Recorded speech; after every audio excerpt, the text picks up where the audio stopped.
Bueno, entonces hoy teníamos la clase que está en el cronograma, la clase 5. Para hoy teníamos la primera clase estrictamente metodológica o dedicada a la cuestión metodológica, particularmente dedicada a la crítica de la lógica formal, aunque vamos a ver algunos elementos básicos del método dialéctico que ya de alguna manera venimos viendo algunas cosas, si bien más, entre comillas, solapadamente. Eh, y la clase de método dialéctico estrictamente va a ser la clase 8, ¿no? Ahí nos vamos a dedicar exclusivamente a meternos con el método dialéctico de manera introductoria y, y posteriormente eh, la crítica a la filosofía marxista, ¿no? Que es donde vamos a ver de alguna manera algunos dialécticos en práctica, marxistas dialécticos, que operan con la lógica dialéctica y vamos a ver cuál es la diferencia, digamos, entre el método dialéctico y la lógica dialéctica, ¿no?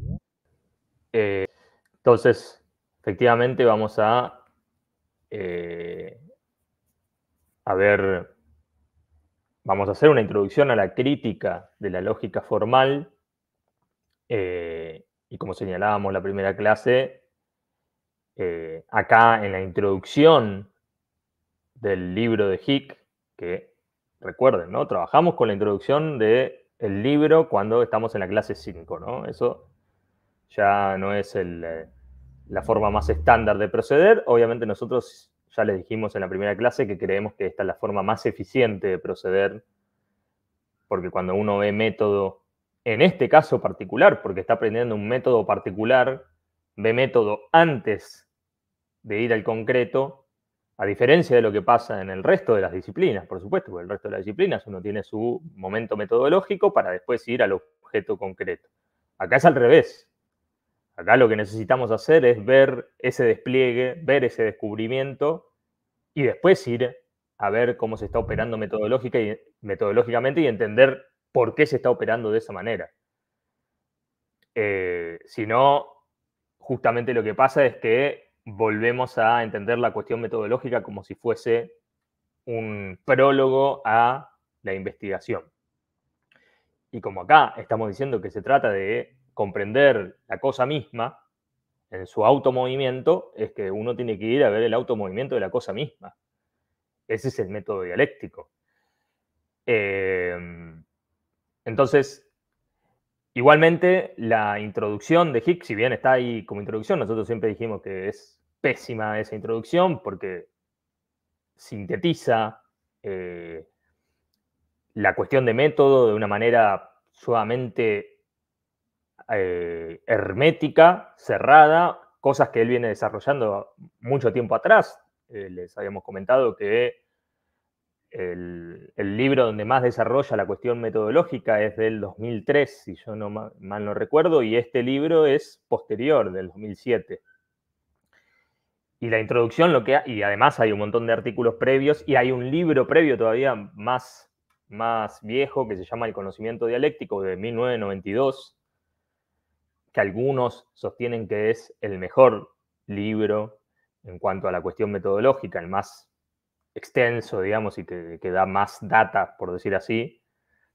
Yo a veces dudo algunas cosas, además de que en el libro este del 2003 hace unos avances importantes.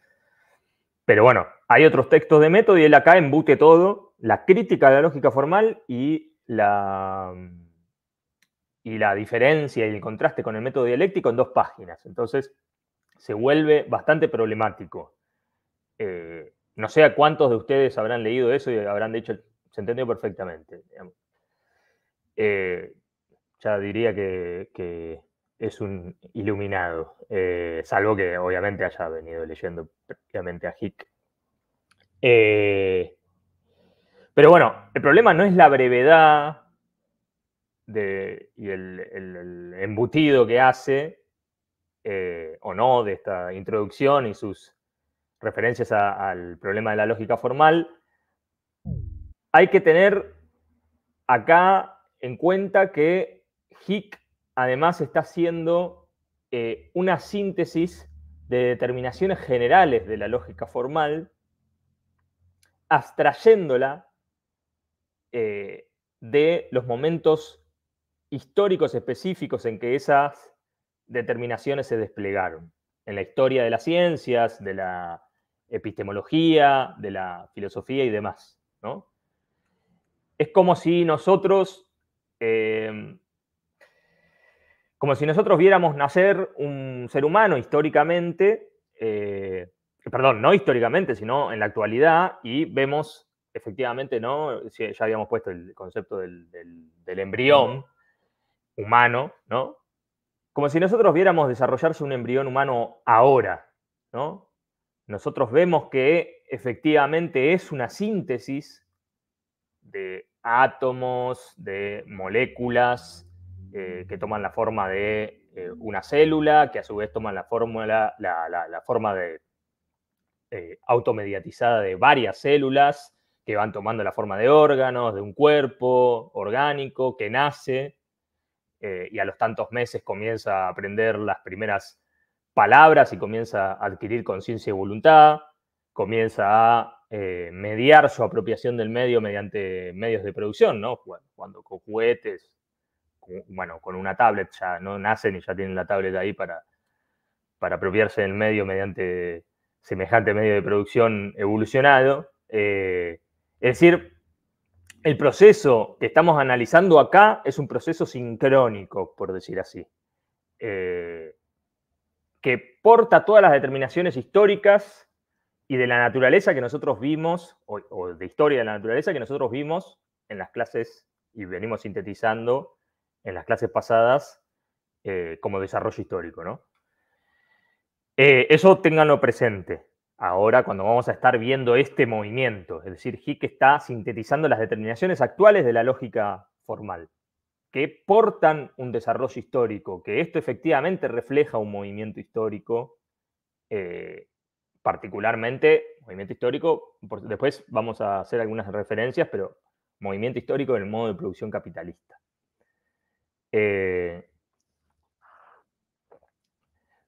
Con la conciencia lógica, cuando Hick la observa, pasa esto que como si viéramos al embrión desarrollarse. Cuando uno mira a la conciencia lógica, está ya asumiendo todas las determinaciones que reproducimos. La conciencia lógica es una forma de conocimiento de un sujeto vivo que tiene la capacidad de transformar el medio en un medio para sí, ¿no? De transformar su propio cuerpo para adaptarse al medio, que tiene la capacidad de mediar su metabolismo con el medio mediante medios de producción y que no solo tiene esa capacidad, sino que la tiene como una capacidad consciente y voluntaria, es decir, un conocimiento consciente y voluntario, un conocimiento que se sabe conocimiento. Por tanto, ya es un conocimiento que tiene como medio de producción al lenguaje verbal estructurado, y no solo el lenguaje verbal estructurado, sino también y sobre todo el lenguaje escrito, ¿no? El lenguaje que se objetiva socialmente en la escritura. O sea, es una forma de conciencia, la conciencia lógica, sumamente desarrollada. O el conocimiento lógico es una forma de conocimiento, que ya sabemos que es una forma concreta, la forma concreta en que el sujeto vivo organiza su acción para apropiarse del medio, sumamente desarrollada. Obviamente nosotros ya sabemos que la lógica adopta la forma de una disciplina científica como la matemática, como la lingüística, la física, biología, la antropología, la química, la economía, etcétera, etcétera. Y ahora nos vamos a meter con esto, el aspecto disciplinar, pero la especificidad de la lógica como disciplina es que interviene en todas las otras disciplinas, tanto como la matemática, ¿no? Quizás un menor grado, pero interviene en todas las disciplinas. Por eso nosotros aprendemos matemática y lógica con mayor o menor grado de rigurosidad en cada caso, pero ya lo aprendemos en el colegio, digamos esto. Es decir, la forma lógica, no importa si acá hablamos de la lógica formal, simbólica, matemática, lógica modal, lógica dialéctica, lógica polivalente, etcétera, etcétera. Acá hablamos de la lógica como forma general de pensamiento. Esta se presenta como un método de razonamiento que está en la base de la construcción de cualquier pensamiento científico. Esa es la particularidad de esta, si queremos ponerlo así, disciplina científica. La disciplina científica lógica interviene en el resto de las disciplinas.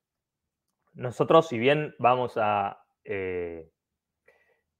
enfrentarla, analizarla como disciplina particular que se presenta como el prólogo metodológico a cualquier práctica científica, lo que vamos a ver es que la lógica es una forma específica de conocimiento que ya existe siempre como un embrión en todo productor privado independiente. Eso va a ser esencial verlo ahora, es que efectivamente la forma lógica de pensar tiene como presupuesto la producción privada independiente. Es decir, la forma lógica de conciencia tiene en la base esta forma particular de organizar la producción y el consumo de la sociedad.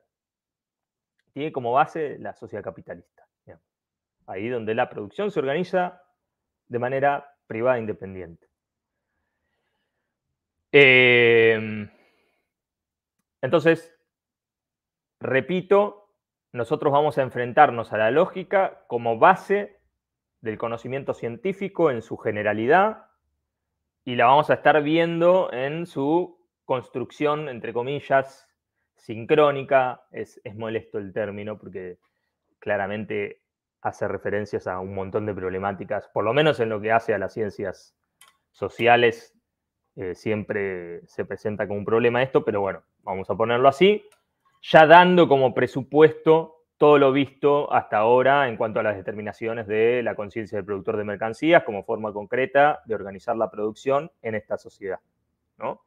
Lo cual porta, lo repito, todas las determinaciones previas ya vistas respecto de lo que constituye un metabolismo social. Por decir así, vamos a ver cómo todos nosotros actualmente venimos desarrollando nuestra conciencia científica como órganos de una sociedad que organiza su producción de manera privada e independiente. Y cómo eso se viene desarrollando hasta este momento, hasta hoy, reconociendo y reproduciendo las determinaciones que hay en juego en el desarrollo de nuestras propias conciencias. Nada, ver cómo pensamos nosotros, cómo construimos el conocimiento nosotros, cómo pensamos, básicamente. Ese es el objetivo de la clase de hoy. No sé si hay alguna pregunta, duda al respecto. Enfrentarse a posteriori. Se podría decir que enfrentarse a posteriori al método permite dar cuenta del carácter materialista de la dialéctica, permitir ver que es un método que surge de la observación, imagino, del despliegue de las determinaciones en concreto que se analizó antes. Sí, igual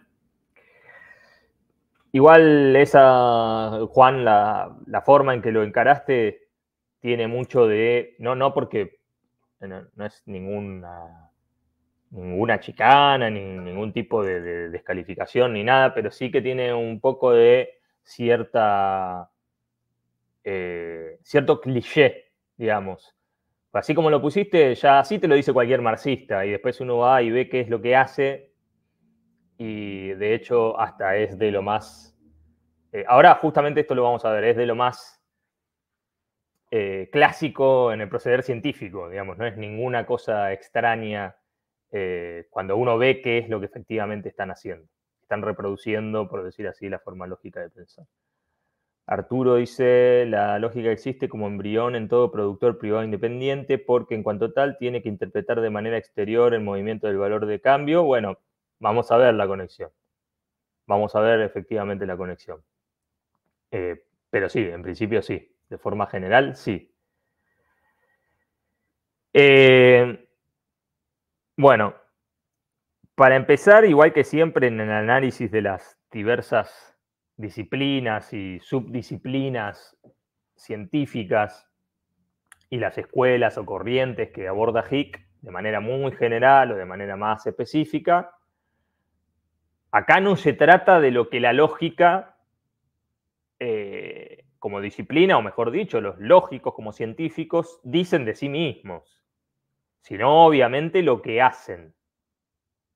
Y por tanto lo que la forma lógica, tanto como producto de los lógicos y también como producto que nosotros consumimos, por lo menos desde que vamos a la escuela, la pregunta es, ¿qué expresa la lógica formal en el movimiento general del metabolismo social capitalista? En este metabolismo que se produce y se reproduce de manera cada vez más ampliada y más potente bajo esta forma, regulando su acción bajo esta forma. En primer lugar, algo que por supuesto es inadmisible para la conciencia general de un lógico o un matemático, la lógica no necesariamente formalizada, aunque la formalización de vuelta no es más que la expresión lingüística objetivada, escrita de la forma lógica de pensar. Por lo tanto, para simplificar, nosotros vamos siempre a referirnos a la lógica formal como lo más general.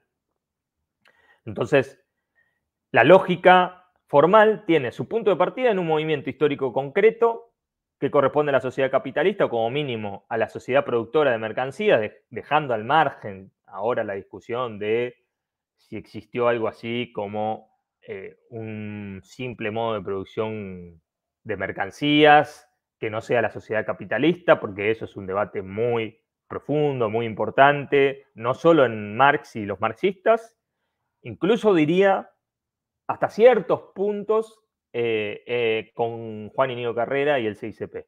Pero ahora esto lo dejamos de lado, completamente de lado, no mueve el amperímetro, digamos, respecto de lo que nosotros queremos aprender ahora, ¿no? Entonces, ya sabemos que la lógica formal, obviamente, tiene como contenido general el trabajo privado independiente, al trabajo social hecho de manera privada independiente, y es la lógica formal la base universal, dice Hick, hasta el momento del conocimiento científico. En Hick no hay dudas de esto. El conocimiento científico es un conocimiento propiamente capitalista y tiene en su base a la lógica formal, que después toma distintas formas, vuelvo a repetir, pues, lógica modal, lógica polivalente, lógica dialéctica, lo que quieran.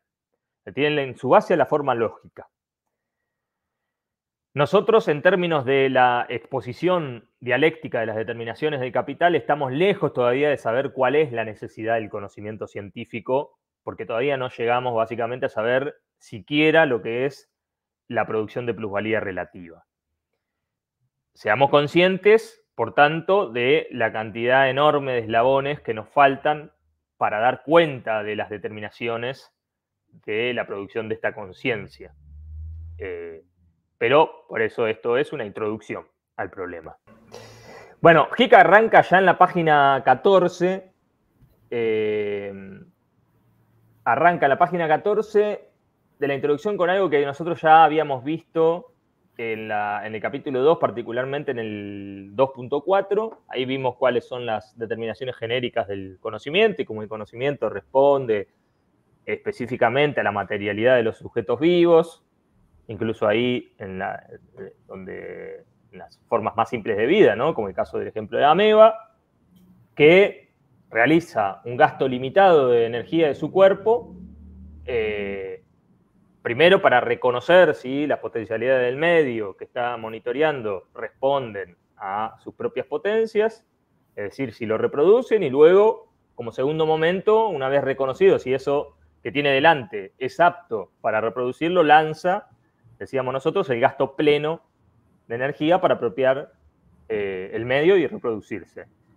Hicks señala, como ya vimos, como determinación simple del conocimiento que se va enriqueciendo en la evolución de las formas vivas hasta llegar a las determinaciones de conocimiento estrictamente humano, señala que, como sabemos, conocimiento humano es un conocimiento consciente, o sea, un conocimiento que se sabe conocimiento, ¿no? Un conocimiento que es producto de la actividad genérica humana, o sea, que es producto del trabajo humano y que evoluciona con el desarrollo de las fuerzas productivas del trabajo humano.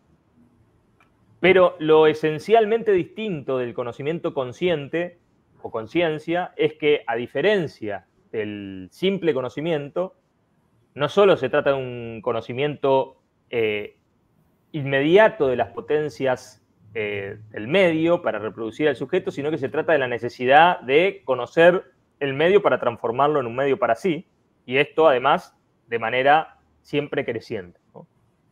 Y además se trata de transformar el medio en un medio para la sociedad, y esto es fundamental para siempre tenerlo presente, digamos, no para el individuo en abstracto, que no existe, ya dijimos además, ¿no? Tal como vimos. En tanto, el individuo humano ya aporta la determinación suya, su propia determinación es la socialidad, básicamente. Es su misma capacidad de ejercer trabajo. Y eso es porque es un sujeto social. Que ya dijimos que esto es producto del desarrollo histórico animal, ¿no?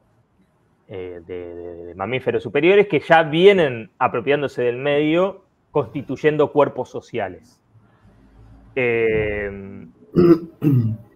Por lo tanto, acá tenemos una especificidad más que implica que si los individuos, desde el punto de vista de sus subjetividades individuales, siempre tienen que realizar, obviamente, un proceso de conocimiento original, y eso es inevitable, así como el embrión tiene que desarrollar su propio cuerpo, tiene que luego aprender a usar, cuando nace, tiene que aprender a usar medios de producción de manera rudimentaria, juguetes, ya dijimos, ¿no? El chupete, la tablet, etcétera.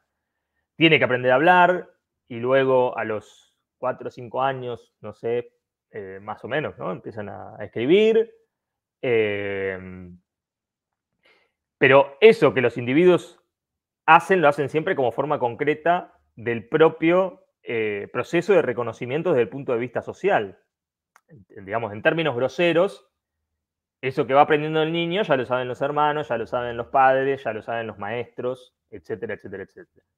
Nuestra conciencia individual es siempre un producto social y es siempre portadora de las potencias productivas de la sociedad. Y esto es específicamente humano. El ser humano objetiva ya en el propio cuerpo social todo un conocimiento práctico que va legando de generación en generación, y los individuos que nacen van incorporando todo ese conocimiento que desde el punto de vista social es un proceso de reconocimiento. O sea, es la apropiación de un conocimiento que la sociedad ya desarrolló y ahora necesita expandirlo a sus nuevos órganos, digamos, a sus nuevos individuos. Esta determinación, por supuesto, con la emergencia del lenguaje verbal estructurado, que, como vamos a ver más específicamente la clase que viene, es una forma concreta de la conciencia y, por tanto, una forma concreta de la materialidad del trabajo. Ya que el lenguaje verbal estructurado, que permite objetivar conocimiento a través de canales extrasomáticos, o sea, más allá de la información genética, ya eso es un paso gigantesco en la apropiación del medio, ¿no? Porque de vuelta, estás apropiando información y guardando esa información y guardando cada vez más información que antes lo tenías que hacer bajo la información genética, digamos, bajo la transmisión genética de esa información. Ahora lo podés ir guardando en el lenguaje, por decir así. Le permite eso a la sociedad, retener un cúmulo de información y transmitirlo de generaciones en generaciones para apropiarse de manera cada vez más potente del medio. Y una vez que la humanidad descubre el lenguaje, descubre la escritura básicamente como técnica específica, el salto, la evolución, el desarrollo de las fuerzas productivas es enorme. Pero Hick acá en la introducción va directamente al punto, al conocimiento científico, al conocimiento objetivo, como forma ultra desarrollada de un conocimiento específicamente humano que supone, por supuesto, el lenguaje verbal estructurado y supone, por supuesto, la escritura. Y no solo la escritura en general, sino el desarrollo de una escritura específica, que supone el dominio de conceptos, de un hilado muy amplio de conceptos que solo puede existir ahí donde se desarrollan formas simbólicas que permiten controlar y manejar un cúmulo de información muy amplio. Acá, obviamente, de vuelta me estoy refiriendo a especialmente la lógica y la matemática. Y Hick se pregunta por su determinación general, por la determinación general del conocimiento científico que tiene su base a la lógica. Entonces, ahí en la página 15, Hick, nosotros ponemos esto y después vamos, obviamente, si quieren tengan el libro a mano, igual nosotros ya indicamos dónde están los textos, digamos, los párrafos que les vamos a leer. Esto lo anotamos nosotros, ¿no? Esto no es algo que está escrito en el libro.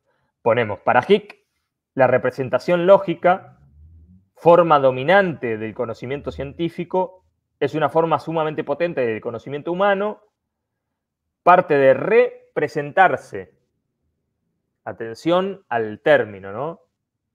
Representarse a las potencias del medio como existencias cuya necesidad objetiva es exterior a la propia subjetividad.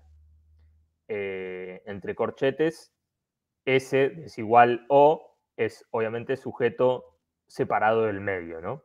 O el sujeto como algo distinto del medio. Y al mismo tiempo se enfrenta a sus propias potencias subjetivas como a existencias subjetivas. S desigual O sea que estamos ante un sujeto libre de potencias objetivas. Separa sus potencias objetivas de sí mismo y se las representa como objetos. Entonces, este es el punto de partida del conocimiento científico. Y nosotros ya estamos preparados para entender esto. Ya sabemos que el ser humano mira al objeto como algo ajeno a su propia... No solo estamos preparados porque venimos haciendo, todos se están formando a nivel científico, ya son profesionales, etcétera, etcétera, entonces esto ya lo tienen internalizado. Y ahora lo vamos a desmenuzar, vamos a reflexionar, digamos, y a reproducir esas determinaciones que están de alguna manera, que se reproducen de manera inconsciente. Nosotros ya sabemos que el ser humano mira al objeto como algo ajeno a su propia subjetividad, como algo externo, y no solo eso, sino que sus propias potencias subjetivas, o sea, sus propias potencias como sujeto social, se le presentan también como externas y objetivas. Y todo eso tiene la base a la producción de mercancías, a la organización privada independiente del trabajo. Su potencia subjetiva se le presenta como un objeto. Y los objetos se presentan con legalidades ajenas a la propia subjetividad. Para que un sujeto se represente las cosas que se le presentan, para que se las represente así, tiene básicamente que producir mercancías. Y esta es la base del conocimiento científico. Entonces, ¿cuáles son los pasos de la construcción del desarrollo del conocimiento lógico, o mejor dicho, cómo se despliegan las determinaciones del conocimiento lógico como base actualmente universal del conocimiento científico? Bueno, bajamos ahí, Jesús, toque para abajo. Acá sí ya tenemos las páginas ahí anotadas y esto es un desglose de lo que dice en esas pocas líneas Hick para que vean todo lo que está condensando en en tan pocas líneas, ¿no? En un párrafo. Entonces, lógica formal, momento de su construcción como base del conocimiento científico, en las páginas 15 y 16. El primer paso consiste en que, 1. El sujeto de la lógica, ya sabemos, el productor de mercancías, por supuesto, se enfrenta a las formas concretas como a existencias cuya necesidad objetiva reside en el simple hecho de presentarse de manera exterior. O sea, separación de sujeto y objeto, o sea, separación del objeto del resto de los objetos, ¿no? Lo que más o menos venimos diciendo antes. Sí, Arturo. Yo tengo una pregunta sobre ese primer punto. Sí, O sea, hemos dicho que el humano se caracteriza por producir valores de uso para producir otros valores de uso, o sea, sí, transformar los objetos. Y sí. en esa medida, cuando nosotros conocemos la necesidad objetiva de un objeto, no lo hacemos de manera exterior porque si lo vamos a transformar, la única manera de transformarlo es interviniendo en él. Y Sí. por eso no es exterior. Ujú. Por eso, No, no es exterior nunca. Acá estamos viendo cómo se lo representa. Nunca es exterior. Acá lo que vamos a estar viendo es cómo se lo representa. Para ser muy crudos y básicos, eh, el científico se enfrenta al objeto como algo que es independiente del conocimiento del objeto. El objeto tiene su propia legalidad y es independiente del objeto. Eh, Eso es la base, digamos, del conocimiento científico hoy, obviamente. Obvio que no, en ningún momento es externo el objeto al sujeto y en todo momento está operando sobre potencias que tiene el objeto. Pero la pregunta acá es cómo se lo representa para poder apropiarse de esas potencias. Eso es lo que vamos a estar viendo acá. Y ahora, supongo que cuando avancemos, vas a ver que efectivamente es así, que efectivamente nos enfrentamos nosotros cuando nos formamos como científicos, nos vamos enfrentando las cosas de esta manera. Pero vamos paso a paso. Pero no se está diciendo que lo está haciendo de manera externa al objeto. Estamos viendo cómo se representa el objeto para poder operar sobre él. Y en este primer punto, el sujeto de la lógica, como dice acá, se enfrenta a las formas concretas como a existencias cuya necesidad objetiva reside en el simple hecho de presentarse de manera exterior, en el hecho de que se presentan como algo externo. No se presentan, no podemos hablar de ninguna objetividad, digamos. Ningún científico te va a decir si algo que no se presenta, flaco, o sea, pensamiento mágico y religioso, no. La necesidad objetiva reside en el hecho de presentarse.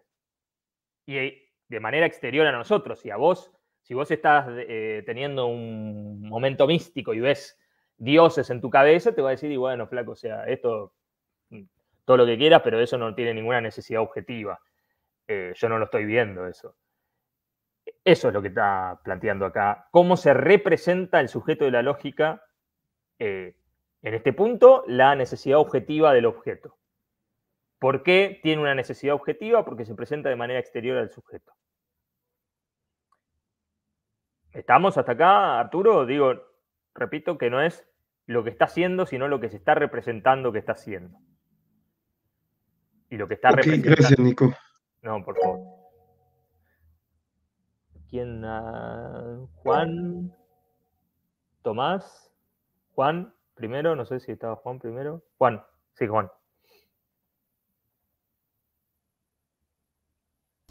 Digamos que en este sentido, para la lógica formal en el campo de la psicología, el estudio de sentimientos y de las emociones y todo eso se presentan como existencias exteriores al sujeto. Ahora, ahí le estás preguntando a un psicólogo. Digamos. Ahora después vamos a ver eso, pues la clase que viene vamos a ver la crítica al psicoanálisis y vamos a ver cómo se enfrenta el psicólogo sí, a emociones, etcétera. Y cómo vamos a ver que las objetiva, básicamente. Pero bueno, nosotros, lo que está diciendo acá Hick, siempre nosotros damos este ejemplo, es: ese perro existe, es objetivo porque está ahí, porque es exterior a mí. Esa bicicleta existe porque está ahí. Su objetividad está dada porque está ahí, exterior, y es exterior a mí, al perro, digamos. Podríamos decir, por supuesto, esa mercancía existe, es un valor de uso objetivo porque está ahí, porque es exterior a mi subjetividad, digamos, etcétera, ¿no? El segundo paso de la construcción lógica es... bueno, yo sigo yo no veo muy bien porque tengo la computadora más chiquita, pero bueno, no importa, no te estoy pidiendo que le des más zoom, lo voy siguiendo yo. Si hay alguna cosa de reacción me decís. El segundo paso es que se representa dichas formas concretas así reducidas como expresión de una necesidad cuya objetividad está dada por la repetición misma de su existencia. Vamos paso a paso de vuelta. Acá tenemos en el punto 1, tenemos que el sujeto de la lógica se enfrenta a las formas concretas como existencias cuya necesidad objetiva reside en el simple hecho de presentarse de manera exterior. Es decir, al sujeto de la lógica se le presentan de esta manera. El segundo paso es que se representa, leo detenidamente, se representa eso que previamente se le presentó, se representa dichas formas concretas así reducidas como expresión de una necesidad cuya objetividad está dada por la repetición misma de su existencia. Esto nosotros lo denominamos generalmente como lo ponemos entre corchetes, ¿no? Ahí como el momento inductivo. Y tuvo su momento histórico determinado en el desarrollo de la filosofía, de la epistemología, pero ya dije que ahora no nos vamos a detener en esto. Pero la conciencia lógica se va construyendo de esta manera. O sea, siguiendo con el ejemplo del perro, eso que ahí tenemos de enfrente es un perro porque tiene 4 patas, es peludo y le ladra a las bicicletas. Y yo siempre que vi a ese bicho, un bicho peludo o muy parecido, que tiene 4 patas, es peludo y le ladra a las bicicletas. Veo 1, veo 2, veo 3, veo 4, veo 100 en mi vida, veo 200, ya está. Digamos, todos los perros son bichos con 4 patas, peludos, que le ladran a la bicicleta.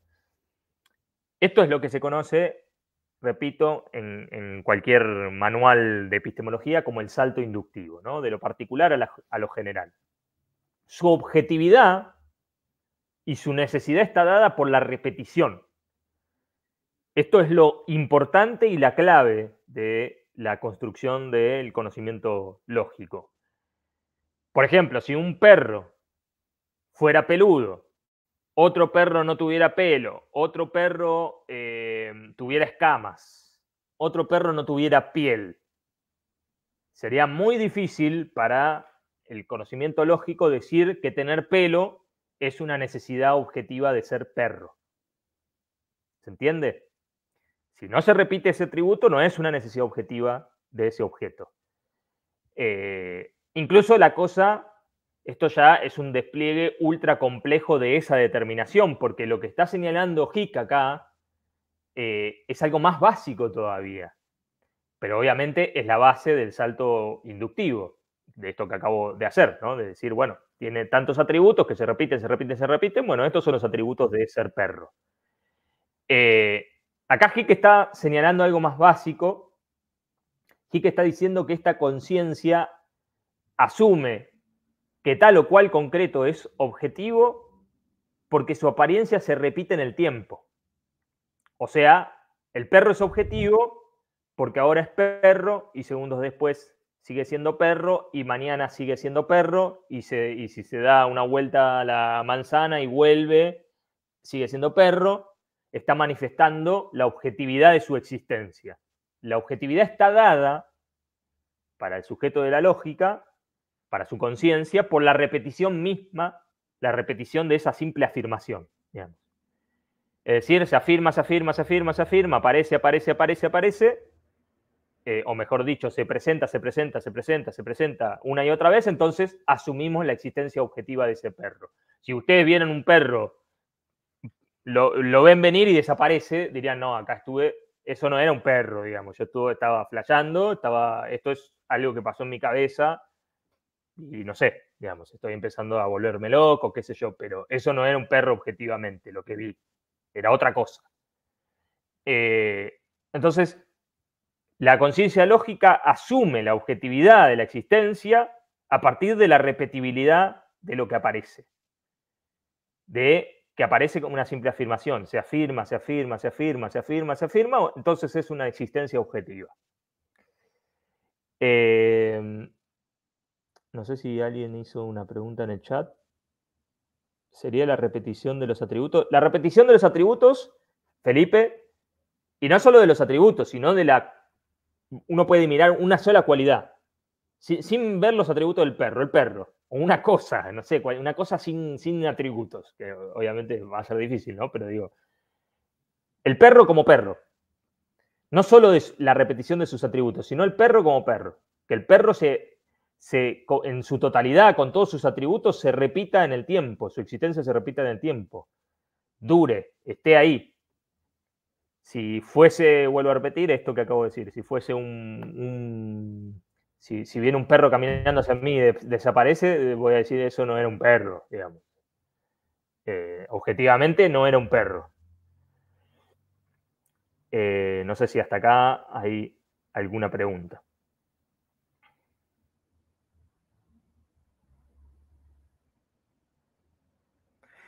Lo esencial, sí. Sí. Juan. Gracias, Nico. Se dice entonces que es un momento inductivo porque se saca la conclusión de que a partir de la repetición, pues es una existencia objetiva. Eso es básicamente lo que quiere decir con inductivo. Exacto.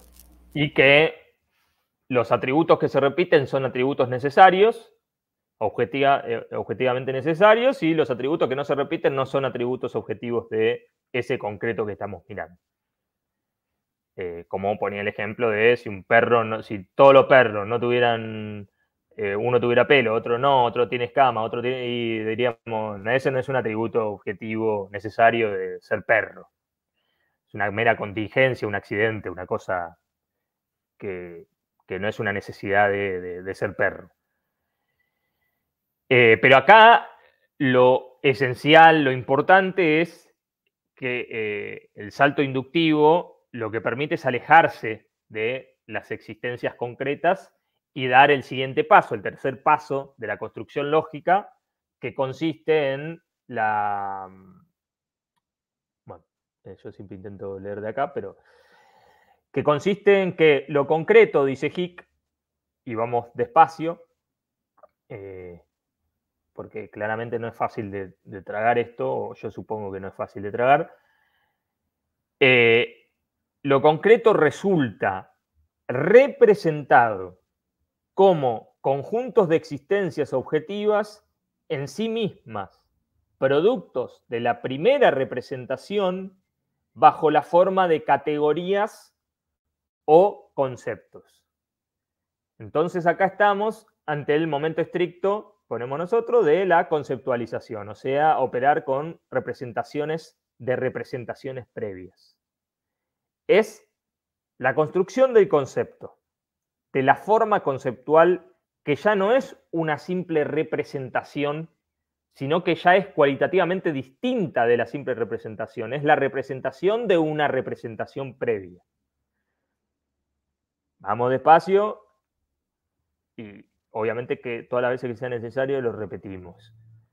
Paso a paso, ¿no? Nosotros dijimos que para el sujeto de la lógica, eso que se presenta, el perro, la bicicleta, lo que sea, se representa el sujeto en la conciencia del productor de mercancías, o sea, nuestra conciencia, eso se representa como objeto, como algo externo que existe objetivamente justamente por ser algo externo y que su necesidad, la necesidad de su existencia, está dada por su repetibilidad, por su repetición. Así nos lo representamos. Esa es una representación. El concepto es algo distinto, es la representación de esta representación que acabamos de tener. hay algo que se presenta todo el tiempo ante nuestra subjetividad y eso que se presenta, nosotros lo representamos como algo externo, que existe objetivamente, como objeto, solo como algo ajeno, independiente de nuestra subjetividad y que existe necesariamente porque su apariencia se repite constantemente en el tiempo y ciertos atributos los consideramos objetivos y necesarios porque se repiten constantemente en el tiempo. Esto puede sonar, obviamente, lo que estamos haciendo es un análisis de la forma misma en que nosotros estamos pensando las cosas. A alguno le puede sonar sumamente racional, sí, esto es así, digamos. Y no estaría mal que les resulte a alguno de ustedes racional, que efectivamente así conocemos y las cosas son así, digamos. Todos estamos formateados de esta manera. Obviamente que mirar cómo estamos formateados ya empieza a generar un grado de extrañeza, ¿no? Pero las cosas son exteriores a nosotros mismos. Yo veo el mate y el mate no soy yo. Veo la computadora, los veo a ustedes y todo eso no soy yo. Pero las cosas y el resto de los individuos no aparecen con un cartel colgado que dice yo soy algo ajeno a vos. Por eso estamos diciendo que nos representamos eso que se nos presenta de esta manera. O más bien que el sujeto de la lógica se representa como algo exterior a eso que se le presenta. Pero, por supuesto, la exterioridad es una apariencia. Y nos vamos a dar cuenta cuando el perro nos muerda o cuando la bicicleta nos atropelle. O sea, nada es exterior. Esa es la apariencia, la forma en que nos estamos representando como sujetos de la lógica. Pero el sujeto de la lógica se representa eso que se presenta como algo exterior, como objeto, y como objeto que tiene su necesidad en el simple hecho de la repetición de su apariencia. Esto es esto porque aparece así una y otra vez. Si no aparece así una y otra vez, si su apariencia no se repite, no es eso, básicamente. Si el perro no ladra siempre, repetidas veces, difícilmente vamos a asumir que ladrar es un atributo de ser perro. Pero el tercer paso, como decía, va más allá de esto. Nos representamos eso que previamente nos representamos como objetos que tiene su necesidad en la repetición de sus apariencias, es decir, construimos un concepto. Y ahora ya no necesitamos ver al perro una y otra vez. Ya estamos hablando del concepto de perro. No necesitamos tener el perro adelante. Fijamos esas determinaciones bajo la forma del concepto de perro. El concepto, bajo la forma del concepto, ¿no? Pero en este caso del concepto de perro. Entonces, un momento necesario de representarse así las cosas es el momento del pasaje desde lo concreto, que se repite, hacia el concepto de ese concreto. Y mejor dicho, el concepto de la representación que me hice yo y la sociedad del concreto.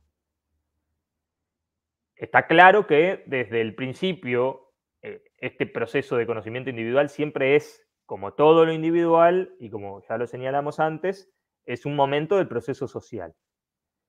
Como dice Hick, un momento de reconocimiento desde el punto de vista social. Y esto es así, no solo cuando somos bebés o niños y nos van señalando las cosas y nos van diciendo esto es esto, y después cuando el perro lo vuelve a ver, ve otro perro y le dicen eso es perro, sino cuando vamos a la escuela y después vamos a la universidad. En la construcción teórica científica, uno si va a ser veterinario o ingeniero no opera todo el tiempo con perros o bicicletas, opera con conceptos o categorías, las categorías de perro o bicicleta. La formación escolar y luego la formación universitaria se va alejando de la práctica con el concreto mismo como forma de potenciar, obviamente, esa misma práctica. Ir al laboratorio, por decir así, es un momento subsidiario de la operación con conceptos. Uno va a la universidad y lo primero que hace es leer textos, incluso en las ciencias llamadas duras, digamos, ¿no? Pero repito que esta es una forma de potenciar luego la forma en que nos vamos a enfrentar a esos concretos y dominarlos. Después, ahora vamos a avanzar sobre eso. Entonces, en ese movimiento, para Hick, lo que se va perdiendo de vista cada vez más es la necesidad que porta el concreto mismo, el concreto perro, el concreto bicicleta. Y esto va a decir Hick, es un momento de la enajenación, por supuesto, que implica abstraerse del movimiento real de las cosas. Ahora nos enfrentamos no a la cosa representada como una necesidad que se repite empíricamente, sino que nos enfrentamos a la representación de esa representación previa. Nos enfrentamos a conceptos y operamos con conceptos. ¿Hasta acá vamos bien? Ahora lo que se nos presenta son conceptos. El mundo, toda la existencia, pasa a ser un conjunto de representaciones que nosotros tenemos sobre el mundo. Un conjunto de conceptos dentro del cual, obviamente, está el concepto de bicicleta, el concepto de perro, etc. Que no implican la existencia de un perro o una bicicleta en particular.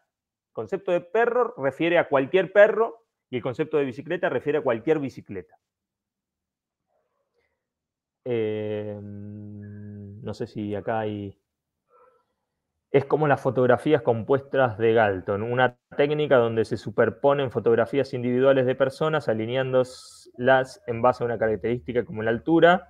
Al promediar estas imágenes, se crea una imagen compuesta que representa el promedio de esa característica en la población, proporcionando una visualización de la variabilidad en esta característica. Sí, yo diría que es más básico todavía. Es como, hasta ahora, eso sí, no sé si vos lo estás poniendo como un, como te digo, como un, ay, perdón, no me sale la palabra, como un ejemplo de la generación de conceptos o te estás refiriendo a otra cosa. Sí, como un ejemplo de la generación de conceptos. Eso lo tomé de Vygotsky. Ok. Porque digo, el paso previo a eso es, efectivamente, ahora vamos a después, en la segunda parte del bloque de hoy, vamos a ver un caso particular que siempre lo damos, que lo analizamos, si bien no lo trabaja Hick acá, porque sí lo trabaja en otros textos, pero no lo trabaja de la manera en que lo trabajamos nosotros. Nosotros lo vamos a utilizar como un ejemplo concreto de cómo opera un lógico, que es el caso de Bertrand Russell, pero él hace una mención a que ahora lo vamos a ver, pero sería como el paso previo es que nosotros nos representamos las cosas como objetivas, como si fuera un, no sé si es un fotograma, no sé cómo decirlo, las películas vos ves al sujeto, lo ves moverse, etcétera, etcétera, pero en realidad es una sumatoria de imágenes, ¿no? Eso está claro, una sumatoria de simples afirmaciones. Uno ve la identidad del sujeto solo porque en realidad es muchas identidades, muchas simples afirmaciones de ese sujeto, una tras de otra. Me hiciste acordar a eso con la cuestión de las fotografías. Pero bueno, no sé si hay alguna duda, por supuesto me interrumpen. Sin embargo, hay un cuarto momento que se deriva de este momento de la generación de conceptos, que es el punto 4, que es que la forma conceptual niega toda potencia de automovimiento a las formas concretas materiales. Pero a su vez, la forma conceptual misma no tiene movimiento. Hay que ponerla en movimiento. Es decir, ahora se nos presentan conceptos y nosotros obviamente nos los representamos como algo exterior a nosotros y que no tiene necesidad en sí mismo. Y acá estamos en el momento de, nosotros le ponemos entre corchetes, la generación de hipótesis. ¿Por qué? Hick, siguiendo el movimiento de toda construcción lógica, lo que vemos es, ahora tenemos conceptos, pero los conceptos tampoco se mueven por sí mismos porque se presentan como algo exterior, desprovisto de necesidad, y acá lo que hacemos es que lo que marca Hick de alguna manera es que el concepto no explica nada. Los conceptos son tautologías. Si yo digo un perro es un animal de 4 patas con cola, peludo, que le ladra a las bicicletas, no estoy ahí informando nada, no estoy dando ninguna información nueva y no estoy explicando el perro. Si digo, por ejemplo, los perros tienen 4 patas, no estoy informando nada, ni explicando nada. Estoy deduciendo una cualidad a partir de una definición, de una representación social de lo que es un perro, ¿no? De una representación de representaciones del perro. Lo que tendría que hacer para empezar a poner en movimiento el concepto de perro y responderme cómo funciona el perro, ¿no? Como categoría, es preguntarme, por ejemplo, ¿por qué el perro tiene 4 patas? O ¿por qué el perro le ladra a las bicicletas? Por eso, aunque no lo explicita acá Hick, pero se desprende claramente de otros escritos, nosotros ponemos acá que este es el momento de la necesidad de la generación de hipótesis. Es decir, empezar a trabajar con conceptos para descubrir nuevas determinaciones. Por ejemplo, la hipótesis de que el perro le ladra a las bicicletas porque instintivamente odia las formas redondas. Una hipótesis. Y esto ya va un paso más allá en la construcción lógica. Lo que se está intentando hacer es explicar el fenómeno a partir de conceptos. Pero para hacer funcionar una hipótesis, necesito algo que ponga en movimiento los conceptos y esas hipótesis que formulé, ¿no? Y acá estamos en el quinto momento, donde el sujeto de la lógica, Leo, pone en movimiento los conceptos, categorías e hipótesis a partir de integrarlos en una construcción o estructura de relaciones externas. Que es llegó el momento de la teoría. Acá vamos viendo que es todo lo que está en la base de la construcción de una teoría. Acá pasamos al otro momento necesario de esta forma de conocimiento, que es hacer mover los conceptos a través de la construcción de teorías. Ahí ya no solo podemos operar con los conceptos que tenemos, sino que tenemos que inventar nuevos conceptos. Por ejemplo, para el caso de nuestra hipótesis, que consiste en que el perro le ladra a las bicicletas porque odia las formas redondas, bueno, es una hipótesis formulada de manera muy rudimentaria, digamos, y cabeza. Para el proceder científico tengo que inventarme, por ejemplo, el concepto más específico de formas circulares, por ejemplo. El concepto más técnico de instinto, más que de odio, de hablar de odio, por decir así. Y ahí sí voy a poder empezar a formular mi teoría especial de los perros de la calle, y bajo ese marco teórico voy a poder formular mi hipótesis, que es que los perros de la calle le ladran a las bicicletas porque poseen un instinto innato que los hace reaccionar violentamente cuando perciben formas circulares. Por ejemplo, es una hipótesis. Una hipótesis que se formula a partir de una teoría, que pone en movimiento los conceptos. Y por último, entonces lo que tenemos que hacer es, como se imaginarán, chequear, verificar la hipótesis, ¿no? Poner a prueba la teoría. Entonces el sujeto de la lógica, que es el sexto paso, lo que hace es contrasta dicha teoría con la representación de la necesidad objetiva dada por la repetición misma de la existencia. Entonces llega el momento final de la verificación, o nosotros ponemos ahí falsación. Ponemos falsación siguiendo el desarrollo histórico de la epistemología, ¿no? Entonces, lo que hay que hacer es ver si esa teoría y esa hipótesis es correcta, si se corresponde con aquello que nosotros ya nos representamos en un principio como la forma natural de la objetividad, o sea, la repetición de la existencia.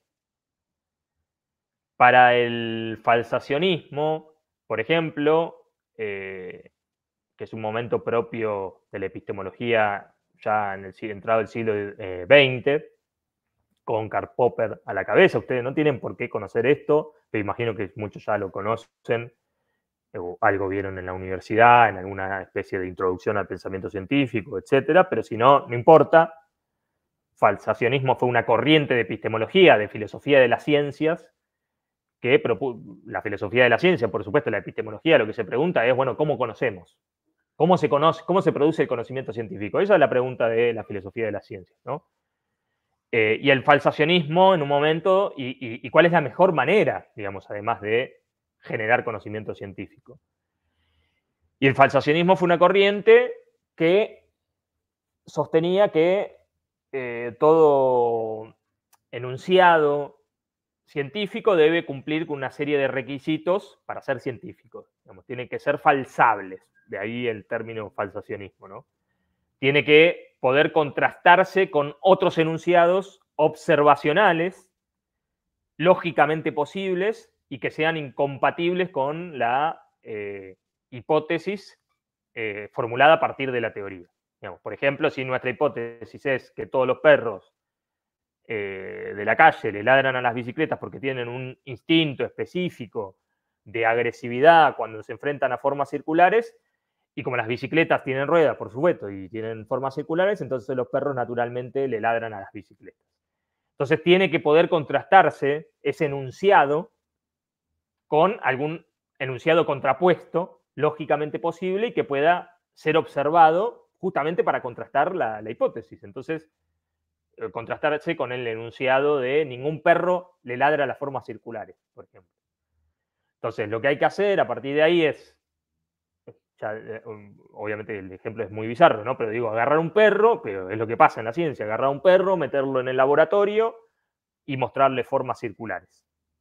Si ladra, efectivamente, nuestra teoría es correcta y nuestra hipótesis fue verificada, pero hay un pequeño problema que rápidamente salió a la luz en la historia de la epistemología, que quizás muchos de ustedes ya lo saben, obviamente, que es que la forma lógica que preferida, digamos, de los falsacionistas era el modus tollens, que es si P, entonces Q, no Q, entonces no P, básicamente, ¿no? Esa forma lógica era como la herramienta, con Popper de vuelta a la cabeza, ¿no? Karl Popper a la cabeza, pensaban que con el modus tollens ya estaba todo solucionado en la cuestión del conocimiento científico y se iban a llevar el mundo por delante, pero rápidamente terminaron admitiendo lo infantil de esa forma de contrastar la teoría, porque el gran problemita que se le presentó es que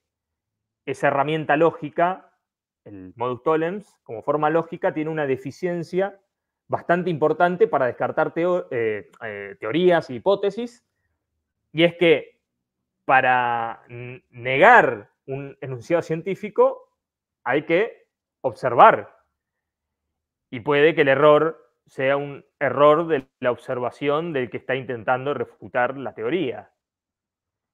Ni que hablar de la complejidad que tienen los enunciados teóricos que operan con la lógica simbólica, que estructuran toda una teoría que es sumamente compleja y uno tiene que ver qué es lo que está errado de esa formulación. Pero bueno, no es la idea ahora profundizar en esto, perdón si me voy ahí por las ramas, pero lo fundamental del problema es entender que el error puede estar en la observación y no en la hipótesis y la teoría que se intenta falsar. Es decir, es probable, digamos, que le mostremos formas circulares al perro y este no reaccione, no haga nada, y ahí si nosotros queremos defender nuestra teoría que construimos, ya vamos a tener que empezar a meter algunos ad hocs, los famosos ad hocs. Por ejemplo, sostener que hay que mostrarle a los perros en realidad formas circulares que se mueven, no solo formas circulares. O hay que putear a los laboratorios que no están realmente proveyendo de formas circulares, estrictamente circulares. O sea, hay miles formas, digamos, de problematizar esto. Pero ahí sí, digamos, si después uno hace todos los reparos y si ladran, bueno, listo, la teoría y la hipótesis fue comprobada y la teoría se sostiene. Bien. Y si no ladran, siempre la cosa va a quedar en la nebulosa. Y los defensores de la teoría van a meter más ad hocs o van a quejarse de que la experimentación empírica no fue correcta, etcétera, etcétera. Y acá ya se empieza a anunciar un límite muy zarpado y muy profundo que brota de la forma misma del conocimiento lógico. Ahora vamos a volver sobre esto, ¿no? Pero, en síntesis, una vez mostrados todos estos momentos de la construcción misma del conocimiento objetivo, Hicks sostiene que, en definitiva, en el último momento, digamos, el punto 7, la lógica, entonces, dice Hicks, es una necesidad constructiva que pone en movimiento conceptos y categorías, relacionándolas entre sí. De esta manera construye una relación exterior que niega toda relación real previa. Y entonces, ¿qué tenemos acá? Que la lógica formal se erige en la base metodológica del conocimiento científico que va a enfrentar a la realidad empírica buscando una, como ponemos entre corchetes, una regularidad de relaciones externas, ¿no? De causa y efecto.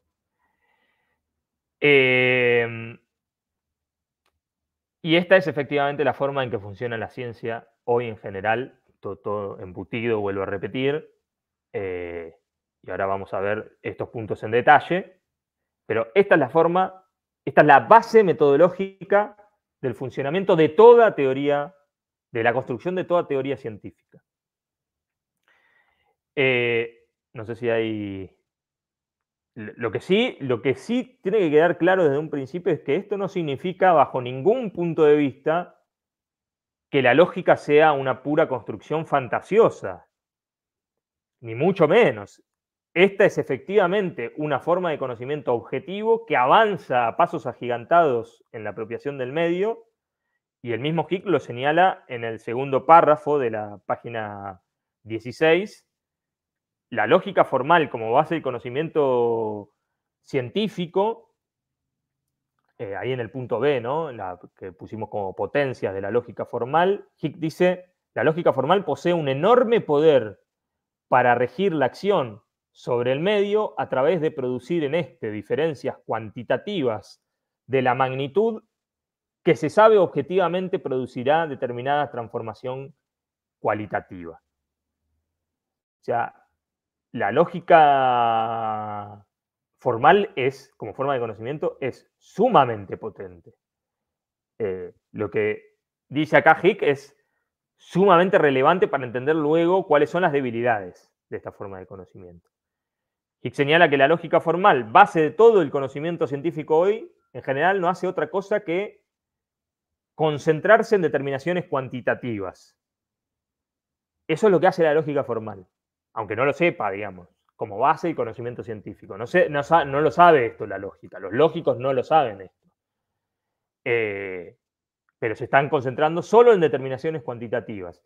Entonces yo ahora sé, objetivamente, científicamente, con mi teoría especial de los perros de la calle, que si le muestro formas circulares que se mueven, formas circulares de determinada magnitud, que se mueven a X velocidad, los perros de la calle van a ladrar. Pasan del estado de la tranquilidad al estado de la alteración. Y eso no es poca cosa, digamos. Eso es dominar el medio, apropiárselo. Los hago ladrar cuando quiero ahora. No sé qué utilidad tendrá hacer ladrar a los perros, pero bueno, tampoco es muy difícil, pero claramente la ciencia hace cosas más complejas, ¿no? Pero esta es la base del avance en el conocimiento científico. Eso es lo que hace básicamente la ciencia, dominar el entorno de manera creciente, pero con límites muy profundos que históricamente se van haciendo cada vez más patentes. El límite más inmediato es que hay una separación de teoría y práctica. Teoría, por un lado, y acción práctica por el otro. Lo que ya vimos desde un principio, el conocimiento no es un abstracto opuesto a la acción, es el momento en que la acción de un sujeto vivo se organiza a sí misma para desplegarse y apropiarse del entorno. Pero la lógica formal, como ya vimos, tiene que separar los momentos como simples afirmaciones. Una cosa es el conocimiento, la teoría, otra cosa es la acción, la praxis, la práctica, el experimento, etcétera, etcétera. Una cosa es una cosa, otra cosa es otra cosa. Simples afirmaciones. Que obviamente la tautología, digamos, como esto es esto, esa es la base, digamos, de la lógica, el principio de identidad, por supuesto, ¿no?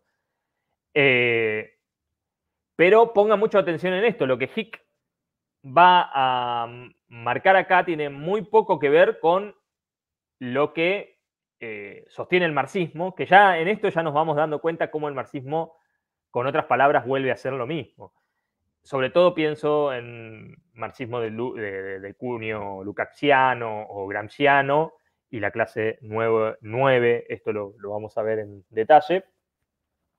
Esto que está planteando Hick, es decir, reconocer la unidad inmanente de conocimiento y acción, en tanto el conocimiento es acción, es la acción organizándose a sí misma, es lo opuesto absoluto a lo que el marxismo llama generalmente como praxis, ¿no? Como unidad de teoría y práctica. Acá no hay ninguna unidad de teoría y práctica. Ya la forma misma de enunciarlo da cuenta de tenemos teoría, práctica y la unidad de esas dos simples afirmaciones. Ya da cuenta de la exterioridad. Nosotros acá no estamos diciendo eso, nosotros acá estamos diciendo que la teoría ya es la acción. La forma teórica es la acción. Es el momento en que la acción se está organizando a sí misma. No es la unidad de dos cosas distintas. En vez de asumir esto, que la teoría ya es la práctica científica en este caso, ¿no? Pero bueno, los marxistas y la dialéctica, ya nos vamos a dedicar a eso, ya lo vamos a ver en detalle. Acá Hick no va a proponer nada parecido al diálogo de teoría y práctica. El momento del conocimiento es en sí mismo un momento fundamental de la acción. Es el momento en que la acción se organiza a sí misma. Los teóricos de cualquier ciencia no están al pedo haciendo un trabajo inmaterial, bueno, ahora conectando con la clase pasada, ¿no? Sino que, por el contrario, son los encargados de organizar la acción de la sociedad, de apropiarse del medio. Lo que pasa es que justamente uno los ve o los va a ver allá encerrados en las bibliotecas y va a ver, lo va a ver a Einstein encerrado haciendo cuentas o a Marx encerrado en la biblioteca de Londres y lo va a ver ahí y después va a ver allá a otros en el laboratorio haciendo experimentos para contrastar las teorías y va a ver a los ingenieros diseñando máquinas a partir de esas teorías y esos experimentos y luego va a ver a los obreros trabajando con las máquinas y todo se va a presentar como cosas desconectadas, distintas cualitativamente. Cada cosa como una simple afirmación, como si fuese no una unidad orgánica en la que cada paso está en juego la acción del metabolismo social, sino que por el contrario todo eso se tiene que dividir como simples afirmaciones y conceptualizarla como cosas cualitativamente irreductibles. Y en esta inversión el marxismo hizo bastantes cagadas, digamos, ¿no? Nosotros ya lo discutimos en la clase pasada, justamente al ver actividades irreductibles, eso va a terminar representándose como básicamente trabajos cualitativamente irreductibles y de forma mecánica eso se va a traducir o se va a representar como actividades de clases irreductibles. Lo que hacen la teoría van a ser calificados de pequeños burgueses o directamente burgueses o los ingenieros también o incluso si dirigen la producción van a ser calificados claramente como por lo menos como capitalistas en funciones, los que trabajan en los laboratorios quizás sean considerados porque hacen algún tipo de trabajo manual, entonces, o son pequeños burgueses en vías de proletarización y los que están ahí manejando las máquinas, eso sí, son los obreros, etcétera, etcétera, etcétera.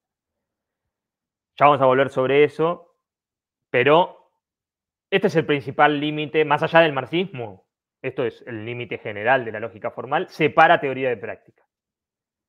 Y ese límite brota de la forma misma del conocimiento, de la forma misma de la lógica. Luego nosotros agregamos ahí dos límites que, nada, básicamente no está en esta introducción, pero que ya a esta altura lo podemos divisar, además que Hick sobre esto ya se ha escrito cosas. Un segundo límite que podemos detectar es la necesidad de la ciencia de encontrar sus fundamentos por fuera de sí misma. Es decir, de establecer un saber de segundo orden. La filosofía y la epistemología, por ejemplo. La ciencia no se puede fundamentar a sí misma. Necesita de otra cosa que la fundamente. Un saber de segundo orden. La filosofía y la epistemología. No, por decir así, no puede haber, y esto es muy importante, una ciencia de la ciencia. Es decir, una ciencia que conozca científicamente cuál es la legalidad de la producción científica. Sería un horror, digamos. Y el tercer límite, la separación de grandes regiones de lo real, los órdenes o niveles físico-químico, biológico y humano y las correspondientes subdivisiones como entidades independientes, es decir, con lógicas relativamente autónomas, por lo tanto, limitación en el alcance de las determinaciones objetivas del concreto estudiado, lo cual brota del mismo recorte operado por la representación, es decir, la forma disciplinar misma, ¿no? Es decir, ya va separando, dice, bueno, esto es lo físico-químico, esto es lo biológico, esto es lo propiamente humano, esto es, y yo me dedico a esto. De acá para allá se dedican ellos otros, de acá para allá se dedican esos otros. Eso ya es un límite brutal para el conocimiento científico. Es a la vez que una expansión en el desarrollo del conocimiento, su propio límite. Obviamente, una contradicción que porta la forma lógica, la forma disciplinar en que se organizan las ciencias.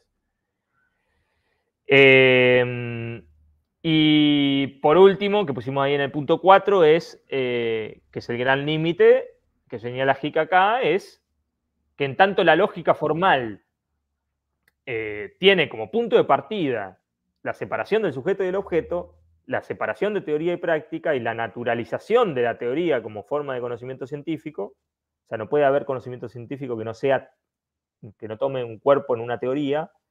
Lo que termina sucediendo es que no hay otra alternativa que interpretar. La ciencia misma está condenada a interpretar el mundo. Entonces, y esto es lo picante en Hick, la lógica formal, la forma teórica misma de la ciencia, aunque parezca lo contrario, lo abstractamente opuesto, la forma teórica de la ciencia, bajo la forma lógica de proceder, nos lleva derecho al posmodernismo, para Hick. Derechito. Y esto para los que venimos de las ciencias sociales se nos hace recontra patente, extremadamente patente y naturalizado incluso, como de hecho siempre partimos de representaciones ya objetivadas, de conceptos y teorías ya constituidas y operamos con ellas, y con mucha suerte hacemos análisis de campo, digamos, sobre objetos diversos, si es que vamos y analizamos algún objeto concreto, y no damos vueltas todo el tiempo sobre textos que hablan de ese objeto, peor, de textos que hablan de textos que hablan de textos que hablan de otros textos y de otros conceptos que esos hablaban de ese objeto. Estos a los que venimos de ciencias sociales se nos aparece así, digamos, se nos aparece como una operación constante de interpretación del mundo a partir de interpretación de textos. Pero esto, sostiene Hick, es común a todas las disciplinas científicas. No sé si hasta acá hay alguna pregunta, pero atención a esa conexión entre la lógica formal que nos lleva, y ahora vamos a ver ejemplos concretos de cómo concretamente nos lleva al posmodernismo y a la relativización absoluta del conocimiento. Es como lleva su abstracto opuesto, ¿no? La lógica que se pretende como un conocimiento objetivo termina en una declaración de derrota completa. Obviamente que esto tuvo su desarrollo histórico, ¿no?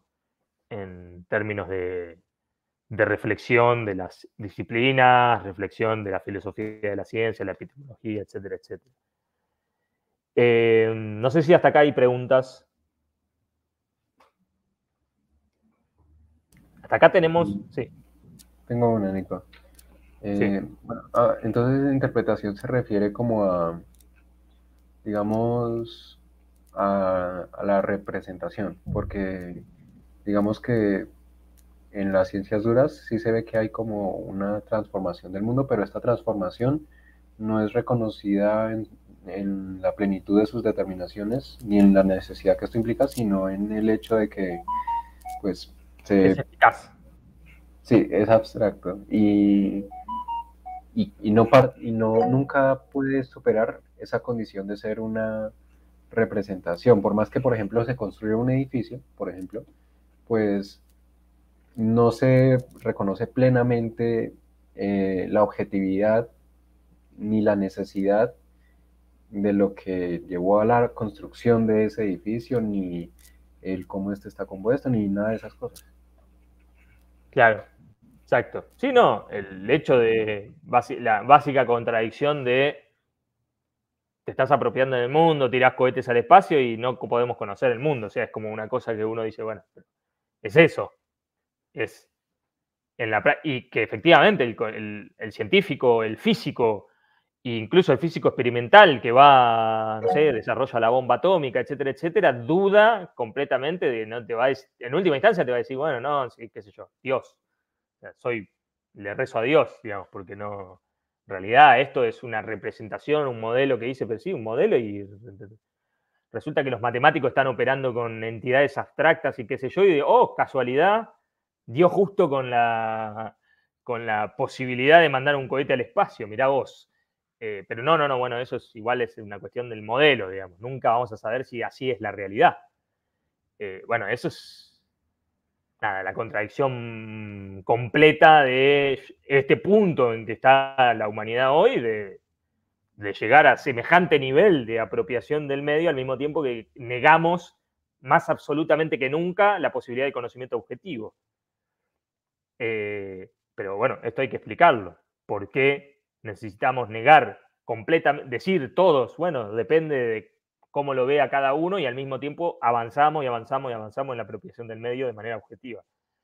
¿Quién había levantado la mano? Amadeo y Felipe. No sé quién levantó primero la mano, pero da igual. Habrá cualquiera el micrófono y dos. Nicolás. Sí, sí. Aquí Amadeo. Esto último, es que mira, por un lado uno puede decir, qué bien, crítica al posmodernismo y como ingeniero a uno hasta lo hace sentir bien. Pero a mí me viene esta cosa a la cabeza. Si tanto problema tiene la interpretación de textos y la interpretación de textos que interpretan otros textos, etc., ¿qué estuvo haciendo Marx en la Biblioteca de Londres? Leyendo a Petty, criticando a Smith, leyendo a Ricardo, criticando a Bastiat, etcétera, etcétera. O sea, no es nada más como una provocación. O sea, la realidad es que él mismo tenía que tomar la cristalización del trabajo científico de otros en un proyecto conceptual para reconstruir su pensamiento, porque si uno lee El Capital es básicamente eso, es una infinidad de citas de otros textos, de otras evidencias y demás. Y esto de hecho se conecta con una crítica que tiene él respecto de la idea de cuál sería el laboratorio de la economía. Pues no existe el laboratorio de la economía como existe el laboratorio de la física. Las condiciones controladas, de hecho, nos causan el problema de crear supuestos como el homo economicus, como la idea de que los hombres son como el capitalismo los hace por naturaleza esencial, inmanente, no sé cómo decirlo, y no por su formación social. Entonces, si el problema es precisamente esto, ¿cómo se supera? O sea, ¿cómo se integran esas dos partes? Decir que no existe realmente un laboratorio, unas condiciones controladas para la repetibilidad en la economía política, pero sí se logró reproducir algo de lo concreto. Y tan es así que pues tuvimos una crítica de la economía política y entonces salió un Marx y años después un Íñigo Carrera. O sea, ¿cómo integra estas dos partes de hablar de una cristalización del conocimiento en contenido como palabras, como formal, y el dominio del medio? No acabo de entender cómo puedes integrar las dos cosas. ¿Cómo le haría uno para generar conocimiento si interpretar textos es un síntoma del problema, cuando parece ser la forma en que toda la crítica de la economía política se ha apropiado del conocimiento? No sé qué pasó ahí. Primero, varias cosas ahí sobre tu pregunta que es muy potente. Primero, lo que ya acabamos de decir. Acá Hick en ningún momento está diciendo que esto es una forma fantasiosa de conocimiento. Es una forma sumamente potente de conocimiento. La interpretación basada en la lógica formal que produce teorías sobre el mundo. No es fantasía, al contrario. Efectivamente es elaboración de conocimiento objetivo sobre el mundo. Eso para empezar. Marx, cuando se enfrenta a la economía política, no tiene ningún problema en... de hecho, Marx mismo lo declara explícitamente, digamos, en textos. Dice, yo no parto de ningún concepto. No parto de ningún concepto, parto de la mercancía, estoy hablando de la cosa concreta real. Y los tipos, los economistas clásicos, ¿no?, a los que él se enfrentaba y que escribían sobre el asunto, Marx los valoraba porque decía, estos tipos algo están viendo, efectivamente. Entonces, por eso los cita y los cita y los cita y los cita y los trabaja y los discute. Ahora, el hecho de que uno se apropie de una cantidad de conocimiento científico producido bajo esta forma no significa que uno tenga que necesariamente interpretar cómo es la realidad. Uno puede ver el concreto real y analizar el concreto real. No es que lo único que tenemos son conceptos. Marx dice, partimos del análisis de la mercancía. La mercancía es nada. Esto, el mate, me lo acabo de comprar, es una mercancía. O sea, no necesito creer que estoy operando con entidades abstractas y qué sé yo, digamos. Ahora, lo que sí estoy señalando acá es que, sobre todo en las ciencias sociales, el cientista social ya asume a esta altura de la historia de que no hay otra alternativa que interpretar al mundo a partir de modelos y teorías. No hay otra alternativa, eso es lo que nos queda. Y de hecho, por momentos, hay una suma degradación del conocimiento. En las ciencias sociales, digo, y que tiene una necesidad, la suma degradación del conocimiento, que ya toma formas que son ni siquiera representaciones objetivas. Ya lo vamos a ver esto. Porque todo conocimiento científico que construye teoría necesita apelar a otras representaciones que no son objetivas ni lógicas, sino que son representaciones o prácticas o representaciones míticas, religiosas, etc. Empieza a hacer mezcolanzas. Ya lo vamos a ver esto en concreto. Ya en la clase que viene vamos a ver un caso concreto de cómo la teoría, ahí donde ya no puede, como ya justamente recortó su objeto y no puede ir hacia todas las determinaciones de lo real, bueno, nada, Freud no se va a poner a leer historia y hacer historia, se va a inventar un mito y de ahí va a derivar todas sus concepciones sobre la psiquis humana, digamos. Ya lo vimos en los economistas clásicos, ¿no? Economistas clásicos, vos mismo lo acabas de decir, van a naturalizar la producción, van a decir, bueno, se cambiaban 2 ciervos por un castor, en la sociedad de cazadores y recolectores. Eso es un invento, digamos, directamente, es un invento, un mito fundacional, y eso no es una representación objetiva, eso es una representación mítica. Entonces, lo que estaba señalando ahora es, en las ciencias sociales, que siguen produciendo conocimiento objetivo para dominar ciertas formas concretas de la realidad social, porque lo hacen efectivamente, porque dominan formas concretas de la realidad social, al mismo tiempo llega un momento, que lo estamos viviendo ahora, de una degradación completa respecto de lo que se hacía antes, en las ciencias sociales estoy diciendo, y que se asume como ya absolutamente natural de que lo único que tenemos es la única posibilidad que tenemos es interpretación de textos. En general le estoy diciendo, no estoy diciendo que todos piensan así. Hay resistencia en la academia a ese pensamiento de derrota absoluta y de que, bueno, lo único que tenemos es escribir literatura, digamos. No así en las ciencias naturales. No sé, vos entiendo que vos sos ingeniero, claramente ahí en ese palo no van a estar pensando, bueno, no, acá no conocemos. No van a llegar a ese punto, digo, ¿no? Pero entonces, no es que no sea compatible. Uno se puede apropiar del conocimiento producido bajo esta forma, criticarlo y avanzar sobre esas determinaciones haciendo la reproducción por propia cuenta, enfrentándose al concreto, pero apoyándose sobre esos avances que se realizaron bajo la forma lógica. No es que todo este corpus que se produjo es pura basura ideológica, digamos. Es conocimiento objetivo que porta ideología.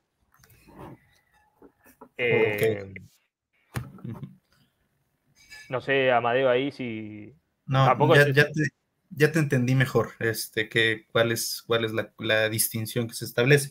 Y en este punto sí es importante. O sea, luego pasa que la gente que parte de ciencias naturales, ya sean aplicadas como digamos ingeniería o más puras, como les tienden a decir, pues no se da cuenta que mucho de nuestra práctica es de hecho básicamente elegir qué modelo vamos a aplicar para estudiar un fenómeno o para reproducirlo. Y literalmente es eso, es así como de decir, bueno, ¿qué condiciones de frontera me impongo? Y entonces decir, ahora voy a estudiar este reactor como continuo o este reactor como un tanque homogéneo, o sea, cosas de ingeniería química, pero sí, o sea, y la realidad es que, y entonces cuando el modelo contradice las observaciones de la práctica real, siempre se tiende a decir lo mismo, es que es la fricción, es que es la entropía. Sí. Y entonces acabas excusando al modelo de no reproducir la realidad en lugar de tratar de reproducir la realidad. Claro. Exacto. Pero bueno, después eso hay que analizarlo, separarlo y ver cómo efectivamente opera en las distintas disciplinas esta cuestión. Pero la interpretación está en todas. La cuestión es en que en cada disciplina que aparece como lo más patente de esta contradicción que porta la lógica formal. El hecho de que se está conociendo objetivamente y al mismo tiempo el hecho de que no se puede conocer objetivamente. No. Claramente en las ciencias sociales es donde más se hace patente ese polo de la contradicción que es, nada, listo, no podemos conocer. Es imposible conocer objetivamente la realidad. Repito que no es la generalidad de los cientistas sociales. Digo, es algo que se presenta como mayoritario.